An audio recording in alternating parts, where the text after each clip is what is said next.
unang tumulong po sa amin, especially po nung mga time na ah, kamamatay lang ni tatay na hindi ko alam kung sino yung una kong tatawagan that time kasi sobrang bilis nung pangyayari. Magkausap pa kami, I think parang 2 to 3 hours before ako tinawagan ni Edsel na nire-revive na si tatay. Ang gusto kong alalahanin yung lahat ng mga happy memories ko with tatay. Nag-usap pa kami noon na magpalakas siya, magpagaling kasi nga gusto ko pa silang dalhin ni nanay sa Canada at maipasyal at marami pa ako sanang pangarap para sa kanila na ngayon hindi ko na siya magagawa na magkasama sila.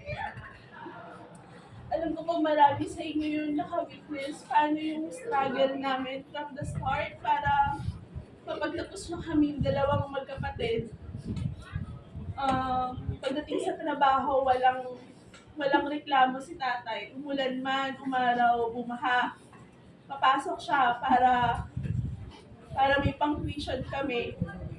May mga time na nanghihiram si nanay noon para pang-dagdag, para pang-add sa mga projects ko kay Edsel, pang-allowance. Pero hindi yun naging hindrance para hindi kami makapagtapos. Mula nung nagkasakit si tatay way back 2013, tanda ko po yun, August 31.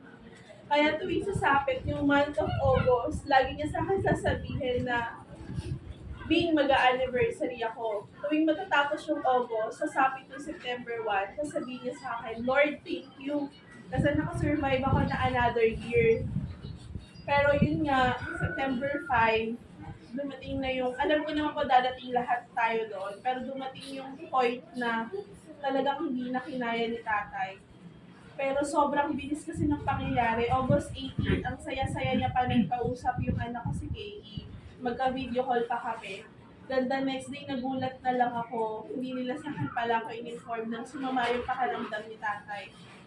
Tapos nagulat na lang ako pagtawag ko sa kanila, nagkakagulo na sila sa bahay kasi dadalhin na si tatay sa hospital. So, from day 1 yun nun sa Medical City, every day, pag madaling araw, dito sa Pinas, hapon dun sa amin, kinakausap ko siya. Lagi niya lang sa akin sasabihin, gusto ko nang umuwi. Uwi na ako sa bahay, okay na ako. Yung pala gusto niya sa bahay siya.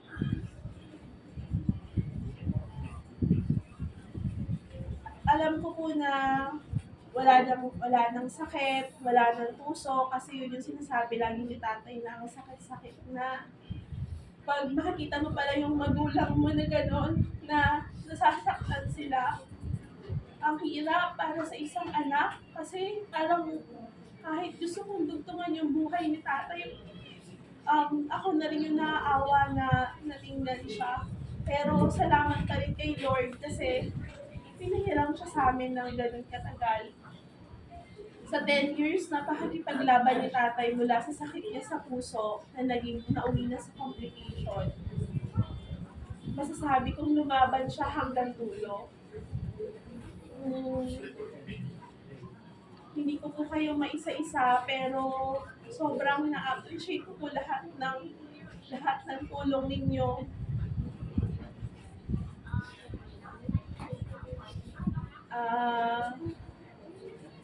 Salamat po sa oras, sa pagpunta dito. Alam ko po yung karamihan galing pa sa malalayong lugar, pero hindi yun naging reason para hindi po kayo makapunta para ma-visit po si tatay. So, yun po, maraming salamat, especially po sa kay Uncle, na parang siya lang yung inantay ni tatay na dumating nung araw na yon. Tapos, dapat mag-picture pa sila together ni Uncle. Pero, siguro nga si tatay, ayaw niyang may makakita sa aming family members niya na kung paano yung last end, yung paano siya mawawala. Nausap niya ako, nag-hire, hello pa kami, nagbabay siya sa akin ng maayos, panay ang wave niya kay Kay. Si Edsel pa, kakalabas lang din ng bahay. Kasi aasikasuhin yung medical assistant si tatay. Si nanay, pinakain pa siya. Tapos sinabi niya pa kay nanay, nabusog na ako. Wala pang ilang minuto lang. Tapos, yun na. Siguro ayaw niya makita namin kung paano siya mawawala kasi alam niya kung gaano namin siya kamahal.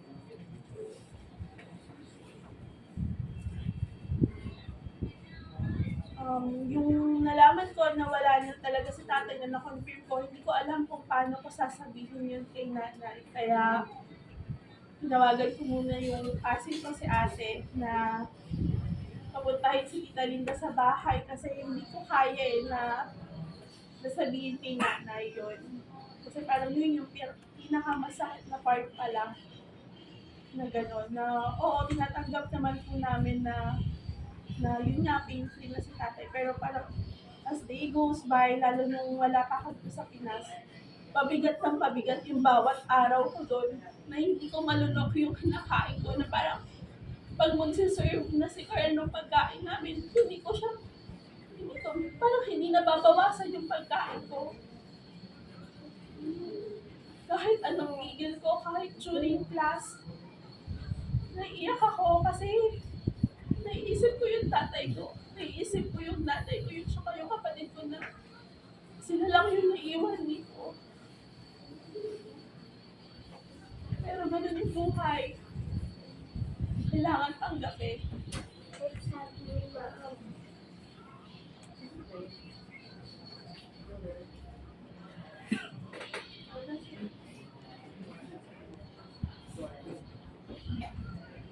Thailand pa siya that time. Si tatay nasa medical ICU noon.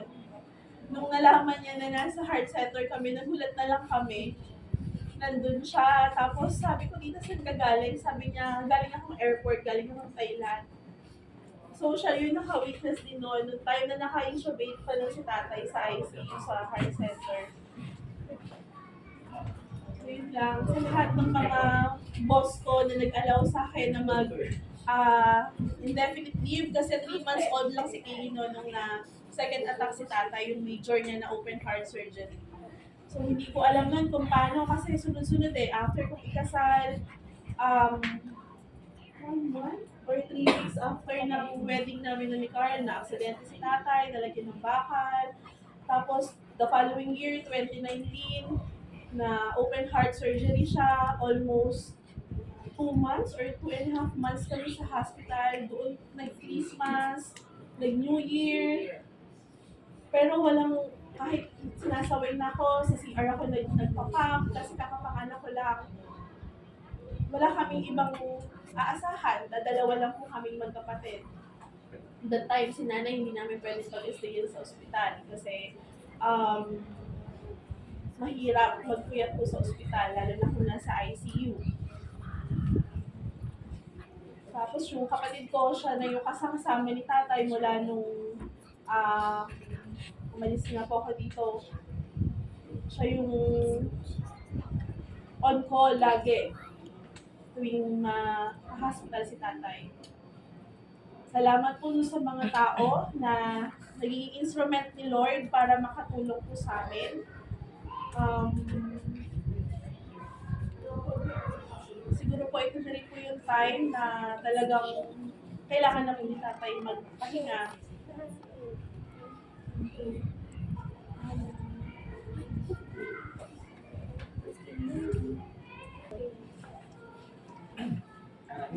Good evening po sa lahat.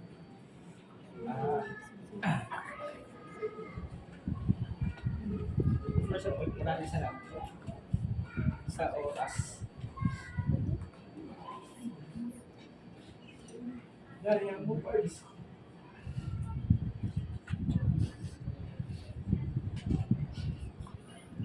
Yung buyat ko, okay lang yun. Yung pagod. Naalis ko lang ako.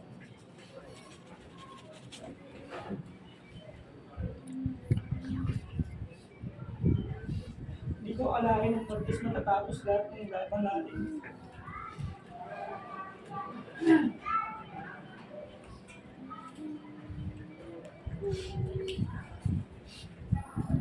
mo man na sa akin pinakita, baka may nagawa pa ako.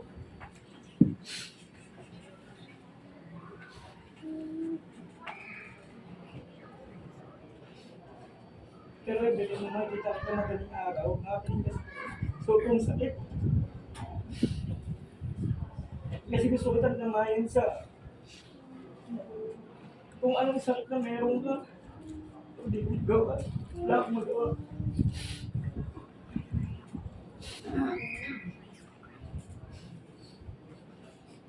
Wala namang magsasabi sa akin, Tons. Kaya mo 100, bili tayong beer. Ako na lang mag-isa mag-iinom sa bahay.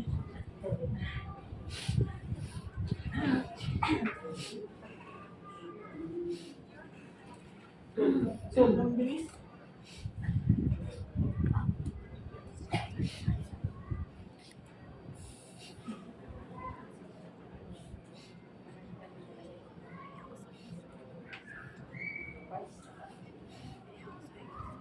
Ngayon hindi ka na hinihingal. Ang gwapo mo. Parang di ka dati, parang kang Chinese.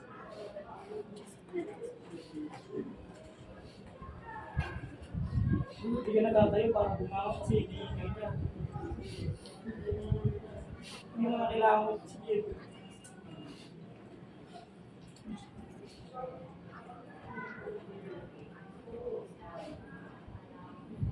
Ito mag-alala, yung lahat ng naiwan mo ako bahala. Lalo na kay nanay. Kila ate. Mga halaman mo ako bahala. Sila swallow, si Snow, si Spidey, saka si Shopee. Ay, hindi mo nakita pagdating mo ba?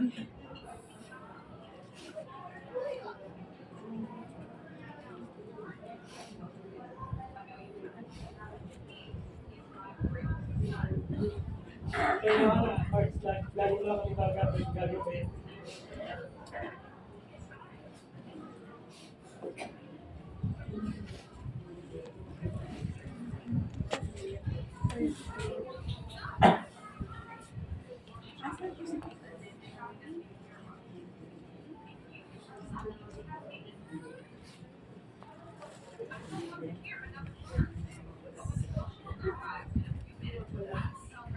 Sabi Sheila.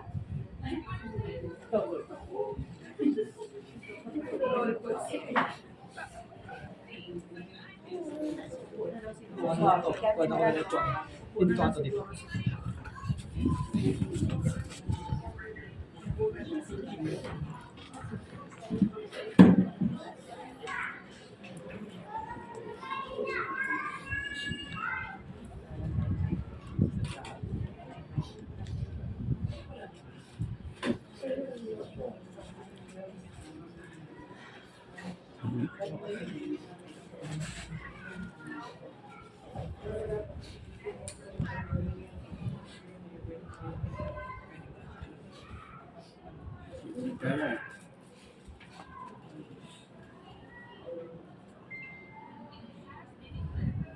Sino nga ang kedua eh?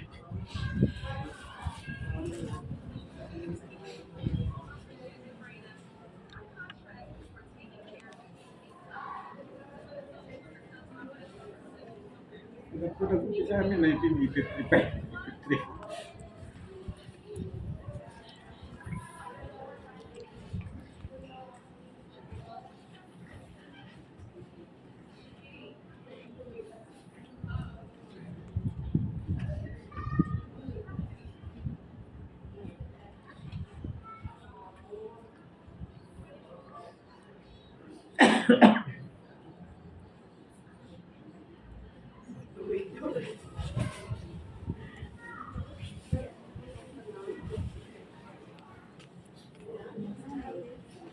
Naalala ko, ganun sila sa Mandaluyong. Tapos, dumalaw sila sa bahay. Sabi nila, gusto rin kamera ng Pasig.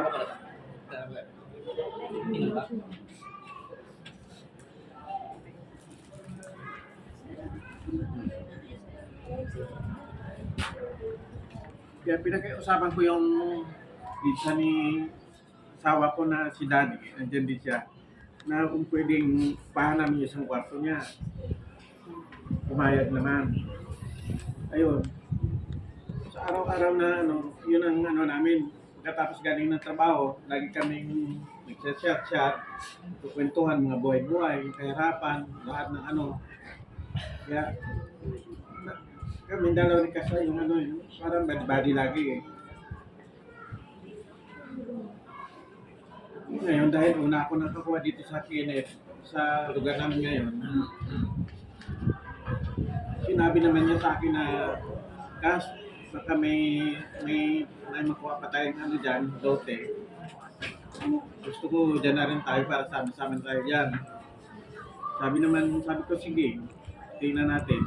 Kaya yun ang nangyari, sinikap namin na makakuha ng isang lote rin para sa kanila. Yun. Simula noon hanggang sa ano siya, lagi kami araw-araw lagi kami magkakasama. Parang galing ng trabaho yun ang pang ano namin lagi, stress dito na kukwentuhan kami ng mga bagay-bagay yung trabaho namin, o yung kahirapan namin, kung paano namin ano ngayon. Kaya hindi ko maano yung kalimutan yung ano namin kasi rin. So nga namin dalawa eh. Pati mga anak namin. Yung kasi mga anak, kami lagi ang dalawang ano yung body-body. Kaya ang hirap tanggapin minsan. Kaya lang wala tayong magagawa. Sabi ko nga, sa aming mga grupo namin, talagang sabi ko, tumatanda na tayo, talagang wala nang ano eh. Diyan tayo pupunta kaya. Sabi ko nga, tatanggapin na lang natin lahat. Kaya kung saan ka man, hindi ka na makalimutan.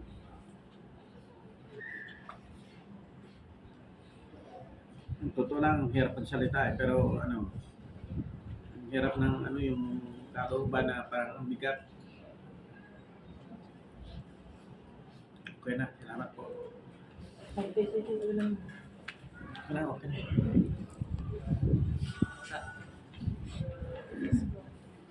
Ano, gaw? Ikaw naman daw. Gaw. Konti lang. Dito Rowel.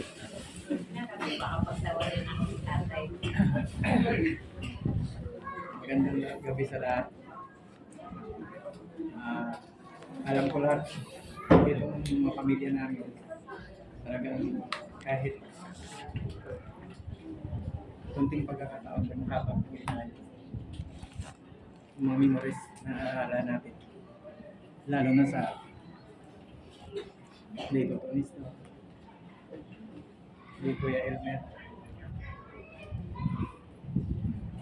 si Evans Nagisi,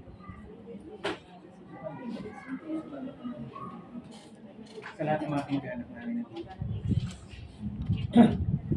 Tutusin lang, ako, hindi ako sanay sa mga ganitong gatherings, pero siyempre, ito ay para sa pamilya. Maring Day Toto Nestor, nauna dito sa amin. Pero, nung pagpunta ko dito sa Maynila, nung natap na namin sila dito, sila yung naging parang ama sa amin eh. Kasi sila yung lagi namin napuntahan sa Pasig. Kasi malapit lang naman, Mandaluyong kami. At ang naalala ko doon, lalo na kay Kuya Elmer, dahil pag magpunta kami dito sa Pasig, ang una namin pinupuntahan talaga, si Tom Nestor, si Kuya Elmer. Sila madalas talaga ang una namin puntahan. Kaya nga, sa paglipas din ng panahon na lagi namin silang makasama, parang pag magpunta kami dito, ang saya-saya namin. Parang minsan, akala ko para wala ng katapusan na kasayahan. Pero hindi sa lahat ng oras masaya. Maaari din na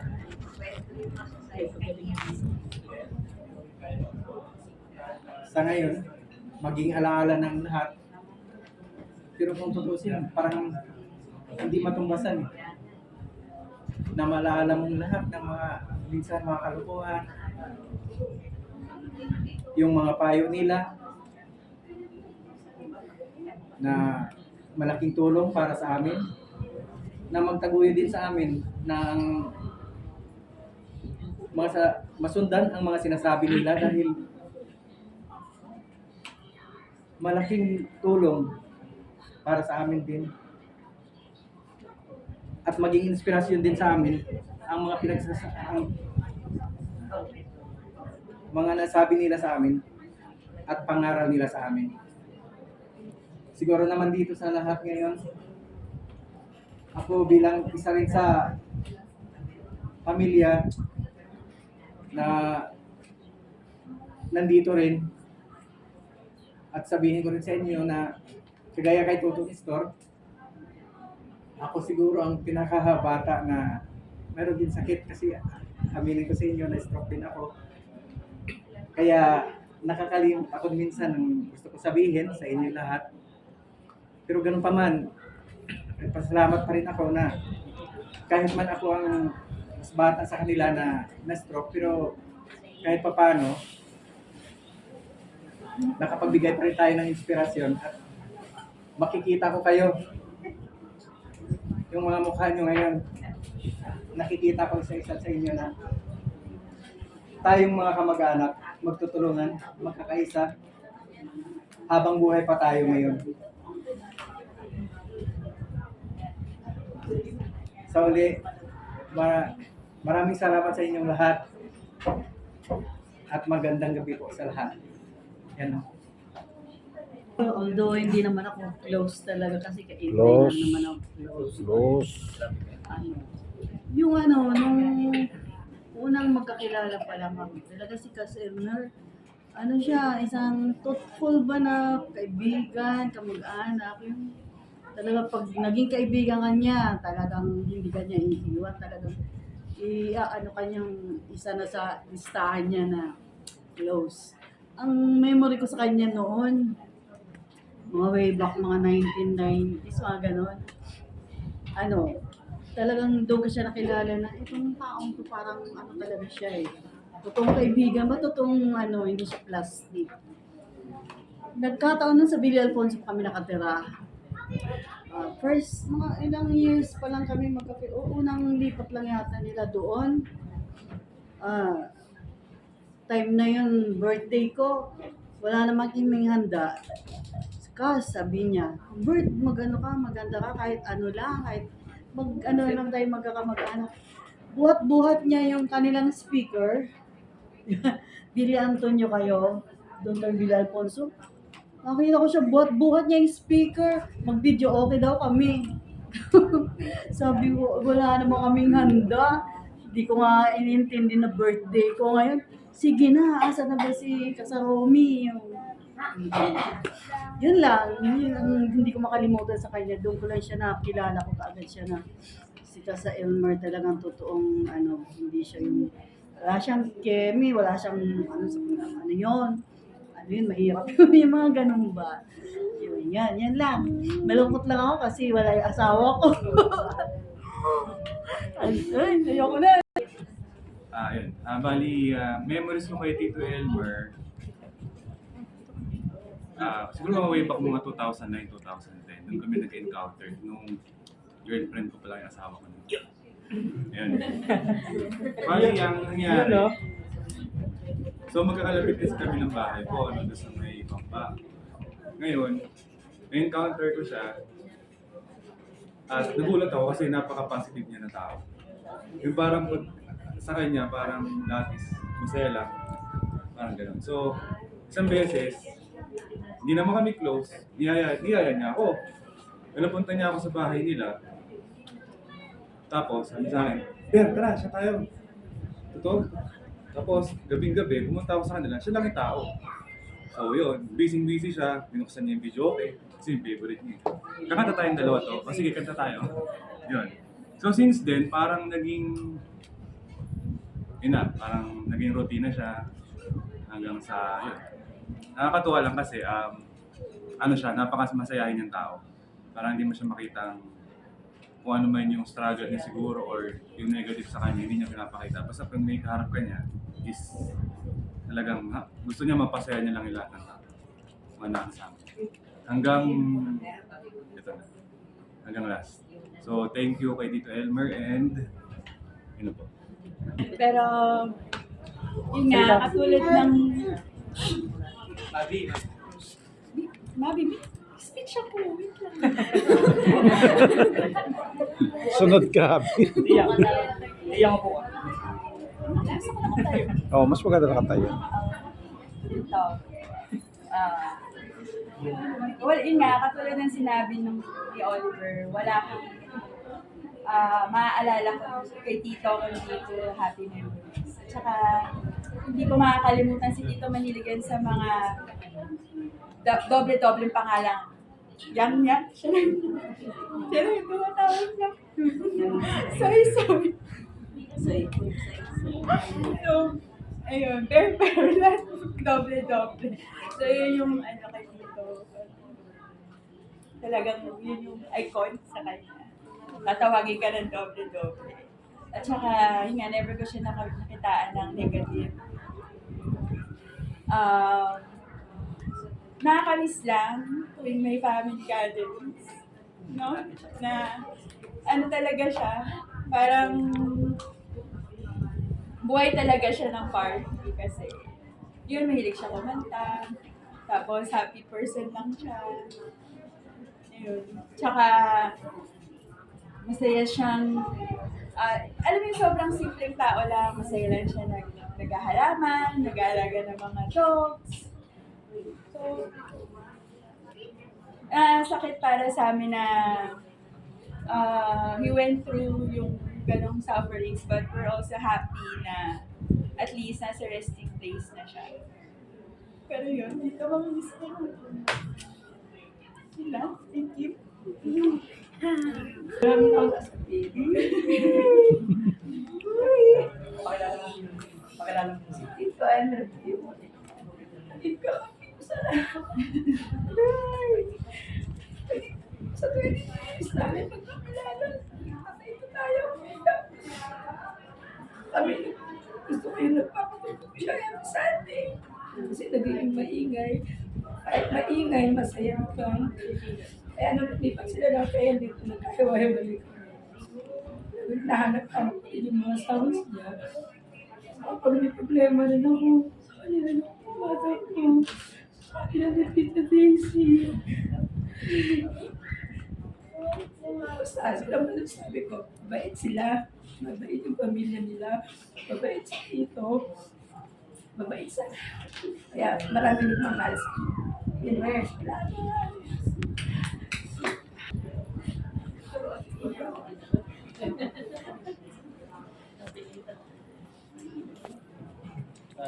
Magandang gabi po sa inyong lahat. Mahihayin po kasi.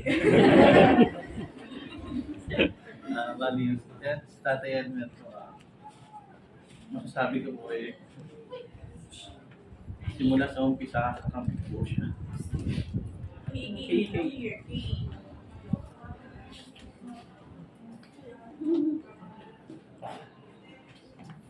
Kahit maliit na bagay, ibigay mo sa kanya, papahalagahan niya.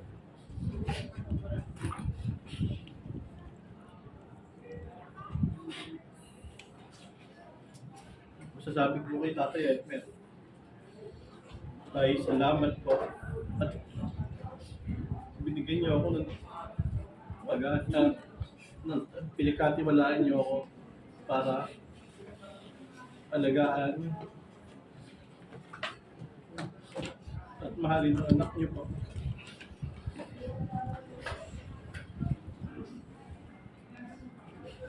Yung pangako ko po, hindi ko po ibibigay. Hindi lang po si mamalit ako, hindi pati po si nanay, si Edsel.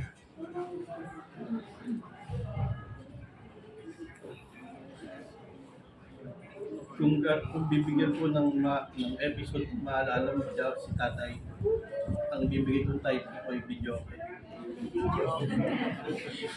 Kasi po, base po sa mga kwento nyo, for video.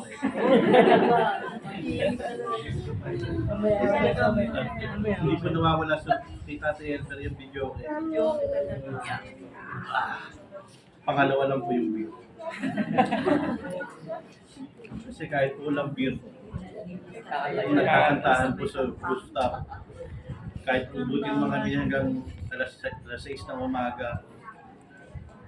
Kahit daling ko barkada ko sa bahay nila, okay lang kay Tati Elmer, basta masaya lahat. Kaya kahit po mga barkada ko, naging barkada rin niya. Kaya Tati Elmer, para sa'yo. Si AK po, magaling rin kumanta. Baka kaya kumanta ng puno. Basta makantay niyo lang po siya, huwag niyo lang basta sa'yo. Yun lang po. Maraming salamat po. Singka? Kaya mo yan, relax lang.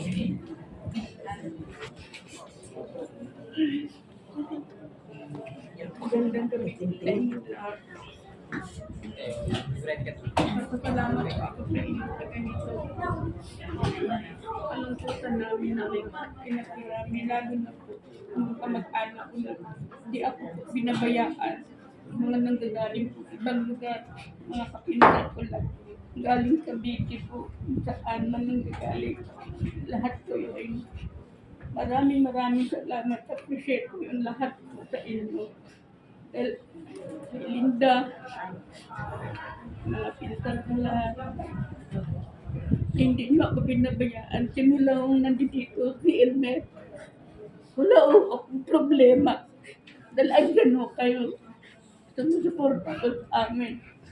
Papasalamat ako sa anak ko nakarating. Kahit pa paano masaya ang tatay niya. Meron saan ka man ngayon. Masaya ka na dahil kumpleto kami. Si Car, lahat po tumutulong po sa atin.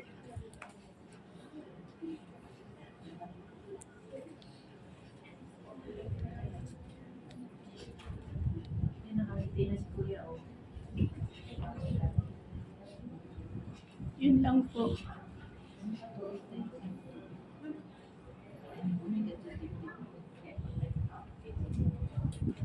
Maraming pong salamat.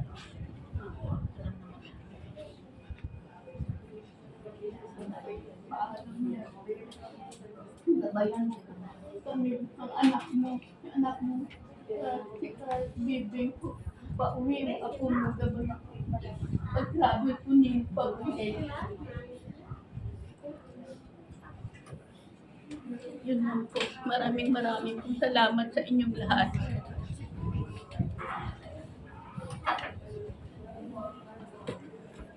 Salamat po sa lahat ng nag-share ng mga memories po with tatay.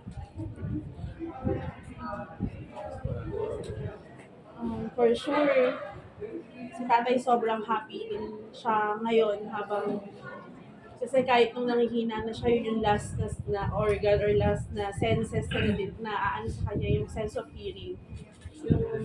Oo, naririnig niya pa rin kahit na halimbawa nag-uusap kami nila nanay. Kaya ngayon, di ba, parang kumakanta si Kay na happy birthday kay nanay. Since hindi naman birthday ni nanay, sinasabi nila na ako yung kantahan. Kinakantahan ni Kay si Edsel. Narinig ni tatay yun, nagulat na lang kami out of nowhere. Kumakanta siya ng happy birthday. So yun pala siguro na yung September 4 yun, a day bago siya mamatay. Yun na siguro yung pa-birthday niya sa akin na siguro dahil hindi na siya aabot sa birthday ko kaya kumanta na siya ng happy birthday dahil nga mahilig talaga si tatay na kumanta at sa Edsel yung nagmana doon, ako hindi. Yun lang. Tsaka salamat pa rin kay Lord na inalaw niya na makauwi kami ng family ko dito para mas makita namin si tatay hanggang huling sandali. At siguro nga gusto rin ni tatay na dito ako mag-celebrate ng birthday ko pa din na kahit papano makikita ko pa din siya. Kaya maraming salamat po sa lahat ng nakiramay sa amin, sa lahat ng nagpunta, sa lahat na nag-exert ng effort, ng oras, at ng pagmamahal niyo po sa pamilya namin.